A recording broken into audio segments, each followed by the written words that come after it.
dneska si uděláme zmrzlinu. Trošku jahod, pak borůvky.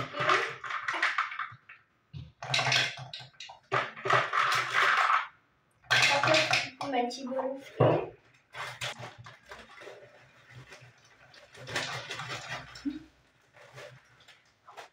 Tak tam dáme smetanu.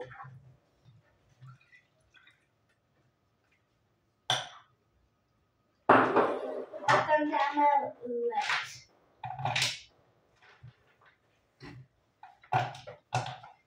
A teď to všechno rozmixujeme. Tak teď to jdeme rozmixovat, aby z toho byla krásná zmrzlina.